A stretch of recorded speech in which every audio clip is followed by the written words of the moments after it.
Dude, Bitcoin just jumped up $200 right since I started the show.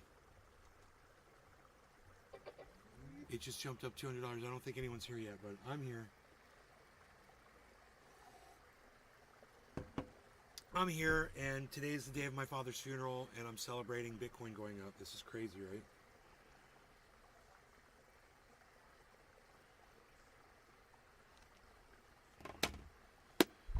Michael Haskey, damn, time something good happens, right? Oh my goodness gracious. Couldn't be happier right now. Thank you for starting the show, Michael Haskey. Prepare yourself. Thank you, buddy. Prepare yourself. Hello, Michael Haskey. Michael Haskey is here, everybody. It's the Michael Haskey Show from Michael Haskey. It's the Michael Haskey Show.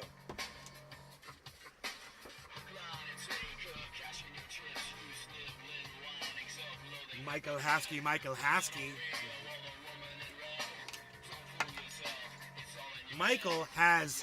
key. Michael.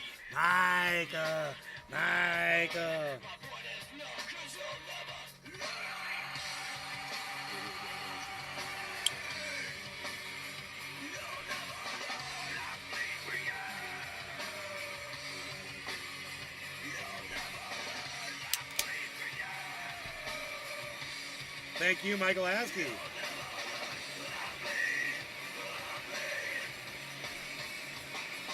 Let's get ready for that video.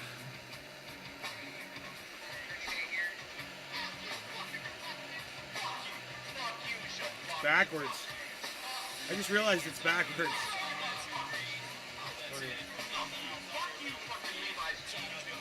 Eating up a dab.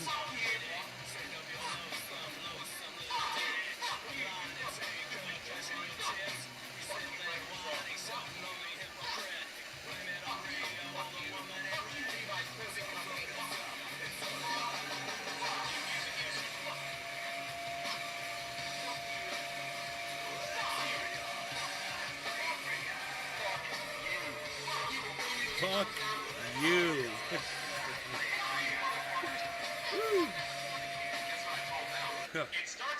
I can only imagine there, Nay.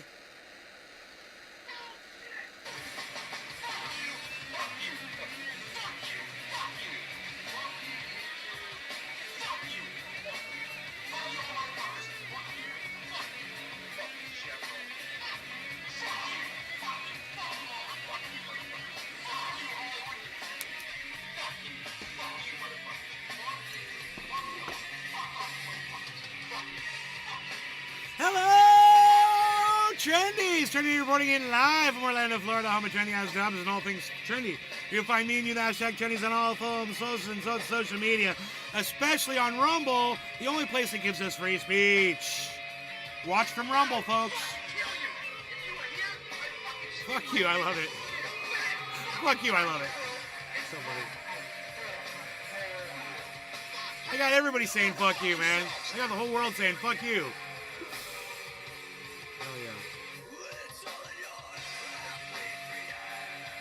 Okay, no longer regarding cannabis. Cheers, everybody. We got 10 seconds and we're dabbing. Another memorial dab for my father. And supportive dab for my mom as well. And the rest of the family. Cheers, guys. No law regarding cannabis. Thanks for joining.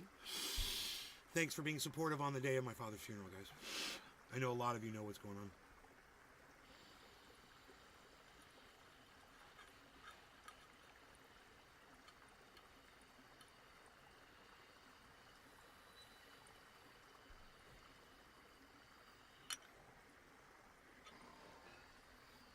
I really needed that.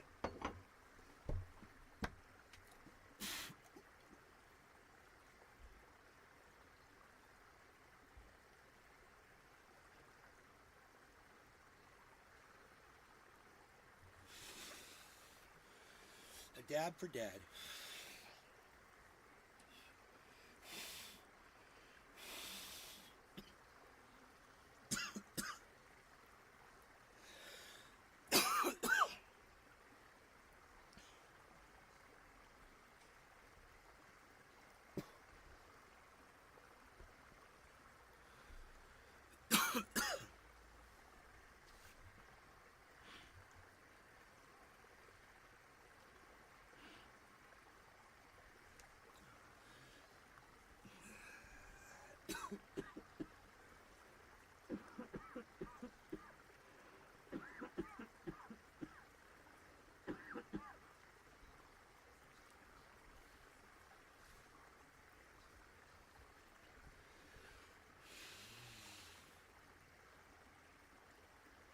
Oh God, that just takes the stress right out of my brain cells, man. I woke up this morning just eyes wide open, you know, realizing I'm gonna have to face all these people today and just be present. And I was just like, wow, it's shocking, you know, it's just another cold water in the face moment. I'm really happy for all of you that are making money with your Bitcoin. I'm making money too. It feels good. It feels good to know that money that you had sitting in the bank is actually earning you money that had you left it in the bank, wouldn't be doing it, right? Man, that guy last night was talking like he's not going to pull out his money. Like lifetime hodler. Like, that's how I feel. Hodl gang, hodl gang, hodl gang. You wish you could give me a hug? Oh. 45,700. Guys. Remember a few days ago I said it's going to 44. Now it's the target's like 47.5.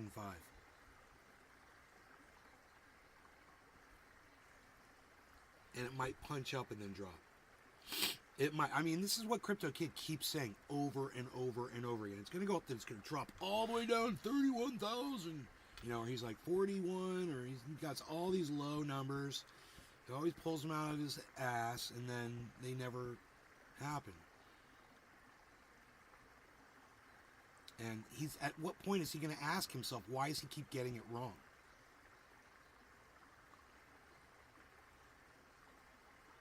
You know? And then realize it's because the market has changed. Michael Saylor has reached more ears. You know, more people know about this. And everyone that knows about it knows this is the time that the market's going to explode. And everybody knows about the halving now. Nobody knew about, I didn't even know what Bitcoin was, for the most part, when the last halving happened. You know, I'd heard of it, and I just thought it was a scam and bullshit.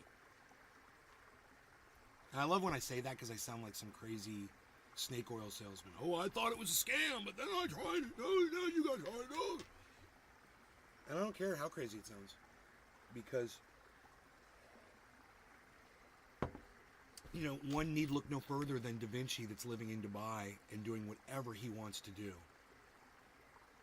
Because he got into Bitcoin when it was at 0.000 whatever.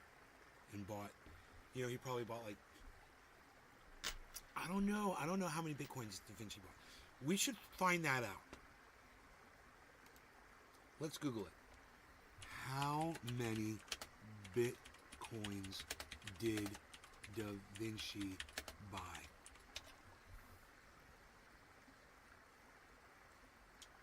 A 1,000 Bitcoins, guys. He bought 1,000 Bitcoins. So one need not look any further than Da Vinci to understand he didn't win the lottery. You know, it was like he had the lottery ticket and was giving it to anybody else who would pay attention to him.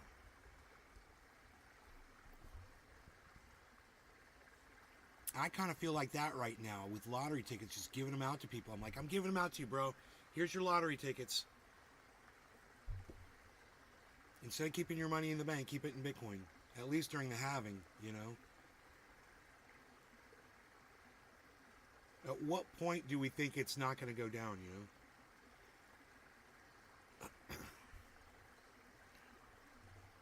The orca says hello.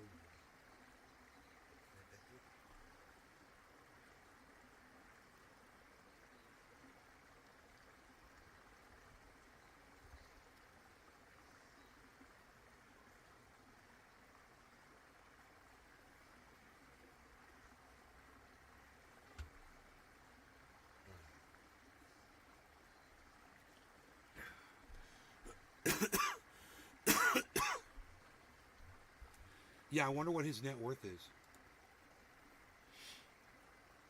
10 million? If he bought 1,000 Bitcoins, Why would his net worth only be 10 million? Dude, what's 1,000 Bitcoins worth? What's 1,000? Let's just do the math. Hey, Tula, first person to say hello to me with an actual name on the other channels. Whoever the Facebook user is, I have no idea who you are. Why don't you, hey, Facebook user, why don't you tell me who you are? Person that's coming in from Facebook and your name's just coming up Facebook user.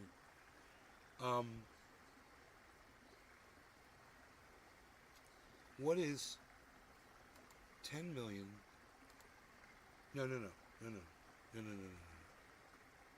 What is 1,000 times 45,700? 45,700. That's $45,700,000. So I knew that number was wrong, but then that means Da Vinci didn't buy 1,000 Bitcoins, or he got rid of some, or whatever. He made a huge mistake. He could have $45 million right now. I just checked my Bitcoin.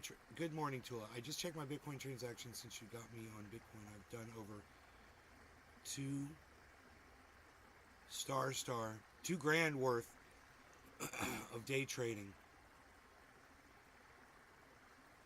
$2,000 worth of day trading. I love that Cash App keeps every Bitcoin transaction.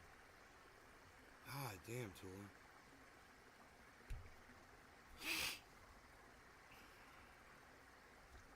So,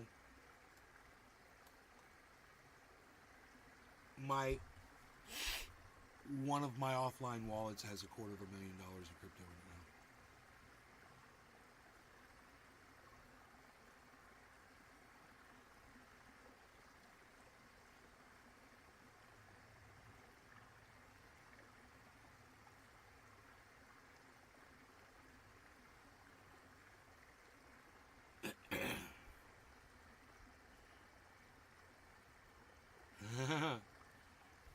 Wallet for wallet trade. Hey, you want a wallet swap? It's funny. I'm good. Thanks.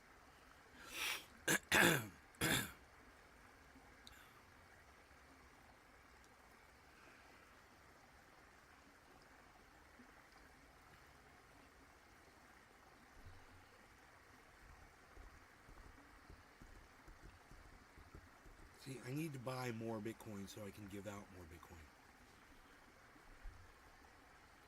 You know?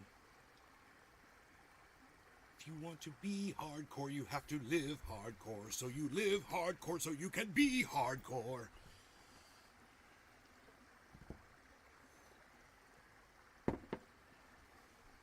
Maybe I should have put that 700 for my truck on Bitcoin when it was down there. Bro, the halving hasn't even started yet. Understand this, guys. You listen very closely. It's January. The halving's not going to happen until April, right? Give or take, somewhere in April. There's a countdown. Here it is. There's a countdown here. I've got the countdown right here. If you want to be hardcore, then you can see hardcore. Here's the countdown. The final countdown. So 113 days away. That's the halving. So you have plenty of time to purchase Bitcoin. Because when the halving happens, there's going to be a massive explosion in the value of Bitcoin. It might drop a little bit or something, and then just explode. And everyone knows it.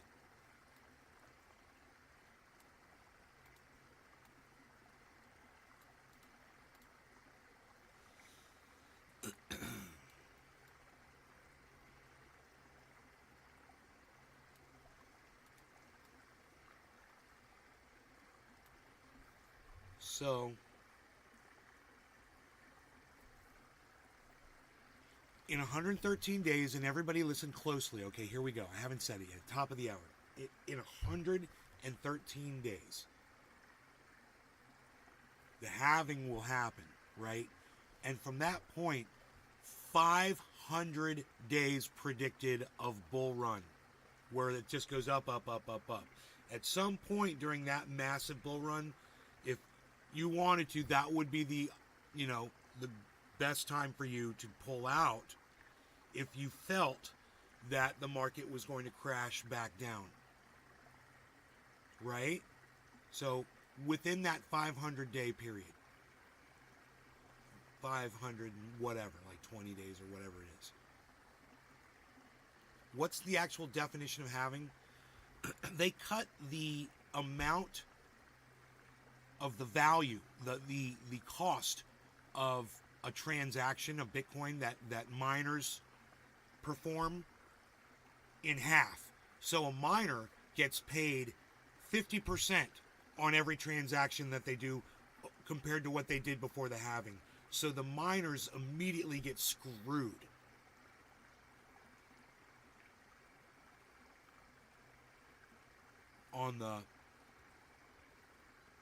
But then some things happen and Bitcoin goes up in value. And there is some things that happen at that point. Once the halving happens, we could watch a video on it. Let's do that.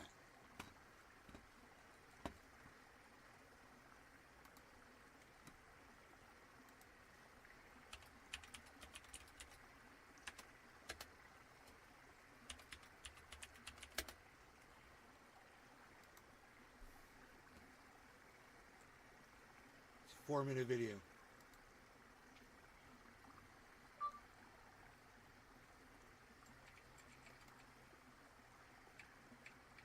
This is fun because we got the halving.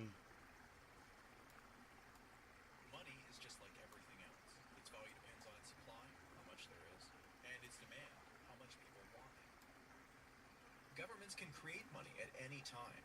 Usually, central banks meet every few months to decide whether to adjust the money supply. But if a situation seems urgent, they can ramp things up immediately, as we recently saw during the coronavirus crisis. Bitcoin, on the other hand, doesn't have banks, or boards, or anyone in charge. So how then does it decide how much money to print? Through a process known as halving. Back in 2008, Satoshi Nakamoto, the creator of Bitcoin, had an idea. What if you took humans out of the financial equation entirely and created new money on a schedule that would last more than 100 years? It would be boring, predictable, and let people trust the system since they could make very long-term plans with confidence and without the need to worry about sudden or unexpected changes. But for Bitcoin to be valuable, it needed to be scarce, like gold. Nakamoto set the maximum number of Bitcoin to 21 million, so Bitcoin would be limited in supply, and thanks to the halvings, it would have a long, predictable, and unchangeable release rate. But how does it work? First, let's explore the process of mining. Think of it like a raffle that has one winner every 10 minutes, where miners generate a new raffle ticket for each math problem they complete and turn in. In the early days, computers weren't optimized to create these tickets, so each Bitcoin miner generated fewer raffle tickets for each contest. Anybody could use their own computer to do it, and many did. Now, in 2020, there are specialized computers to do the mining, and companies that fill enormous warehouses with these machines, in parts of the world where electricity is relatively cheap. And every 10 minutes, one lucky miner wins, and new Bitcoins are given to them as the prize. In the early days, when Bitcoin had no real value, Dude, I didn't know about that. I just totally learned something. It's crazy. the protocol gave away 50 Bitcoins every 10 minutes. At today's prices, that'd be worth at least $250,000, but back then it was worth less than 50 cents. As time passed, that number went down, with reward halvings every 4 years. In the first halving, from 50 to 25 in 2012, the price of Bitcoin rose from $2 to about $270. In 2016, it rose to about $700 and kept increasing until the great bubble of 2017 and 2018. The next halving, to 6.25 Bitcoin, may or may not show similar performance. The halving reduces the number of Bitcoin you can win, but the number of raffle tickets entered in each contest has gone up and up. For miners, it's worth playing the game because even as the number of Bitcoin has gone down, their value in the market has risen. So then, the halving is the slow, predictable, long-term process of reducing new Bitcoin given away on the path towards eventually not needing to create any new Bitcoin at all. Over the years, we've seen competition amongst miners go up and up. which attracts even more miners eager for a payday who make the Bitcoin network even more secure. How much higher could the price go after the next halving? Really, there's no telling. Some traders expect big things, maybe six-figure Bitcoin, while others believe the market, long aware of the predictable halving schedule, has already priced this in. Another open question for the decades ahead is whether miners will have enough incentive to keep doing what they do as the every 10 minutes reward keeps tapering off. Remember, miners need to be paid. They're not running these expensive electricity guzzling computers for their health after all. So unless the price of Bitcoin keeps rising, collecting fewer Bitcoins for their work means miners will have to demand ever higher transaction fees from users. And that could make the system more expensive for transferring value. In the end, the halving happens as regularly as clockwork. And whatever the final outcome, it's a fascinating peek into the rules that drive this new economy and one of the most innovative experiments in the world of blockchain today.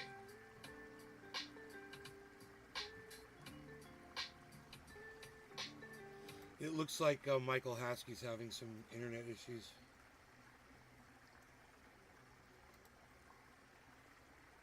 What is having Bitcoin? No, not having Bitcoin. Having Bitcoin. What does it mean? When does it happen? What happens to the value of Bitcoin when it does happen? Well, stick around. Here on Bitcoin Whiteboard Tuesday, we'll answer these questions and more about Bitcoin. That way, you can learn more about Bitcoin yourself or forward these videos to friends or family members who have questions. When Bitcoin was created in 2009 by Satoshi Nakamoto, he designed a way for new Bitcoins to be distributed without a person or group of people deciding who should get them. The idea, called Bitcoin mining, was to reward people with new Bitcoin for doing the work of verifying new transactions into new blocks through computational work.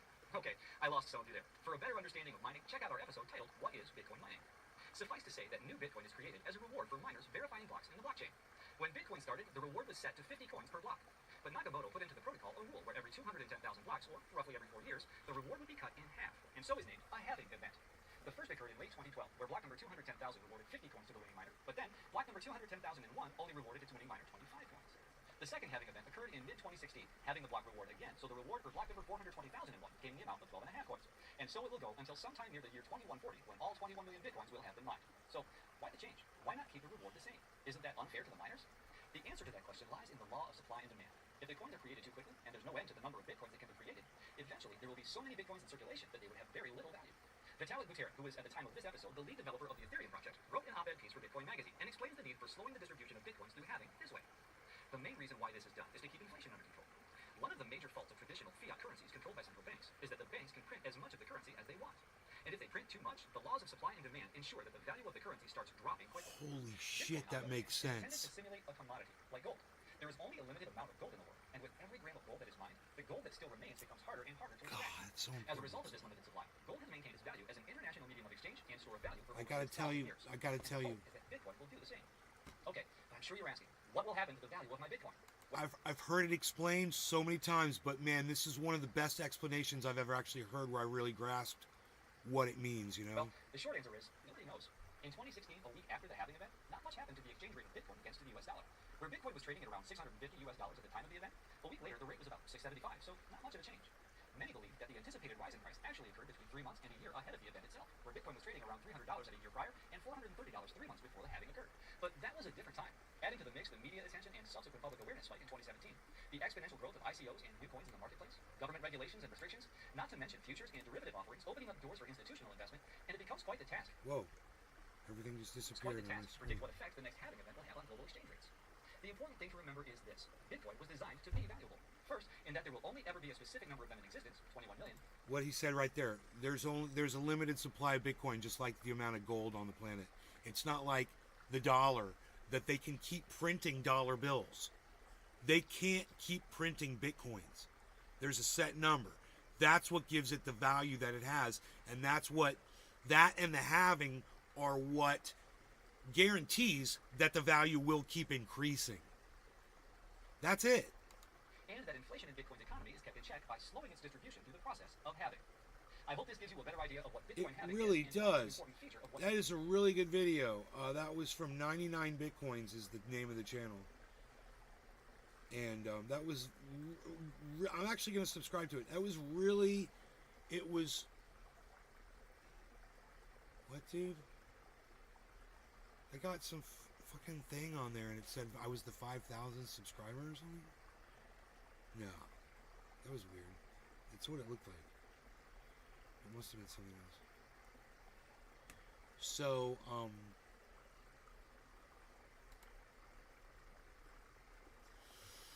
I'm out of here, you guys. Thanks for watching. I will see you later. I have to go get into a suit and tie and get all dressed up and stuff, and then we're gonna go do some stuff, man. Do some stuff. If there were more of you here, I would stay, man. It's definitely, it's a big day, man. But you know, I'm gonna go sit with my mom. You guys take care. Love y'all.